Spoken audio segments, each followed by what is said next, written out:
रूसी ईवान सदर ने रूसी हुक्काम से कहा है कि मगरब की इंटेलिजेंस एजेंसियों की जासूसी की कार्रवाइयों से बचने के लिए अमरीकी आईफोन मोबाइल का इस्तेमाल बंद कर दें।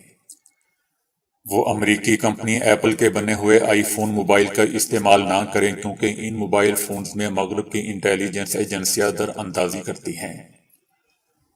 मुल्क की दाखिला पॉलिसी से ताल्लुक रखने वाले महकमों के ओहदेदारों और दीगर हुकाम से कहा गया है कि वो अप्रैल तक अपने मोबाइल फोन तब्दील कर लें। आईफोन के लिए अब हर चीज खत्म हो चुकी है। उनका कहना है कि या तो इसे हटा दें या फिर अपने बच्चों को दे दें। ये काम मार्च के अख्ताम तक हो जाना चाहिए। दोस्तों, याद रहे कि इससे पहले बहुत से मुल्क के सरबराहों और दुनिया की मारूफ शख्सियात अमेज़न कंपनी के मालिक और इसी तरह फ्रांस के सदर मैक्रोन के मोबाइल फोन को इसराइल की एक जासूसी डिवाइस के जरिए कैप्चर किया जा चुका है।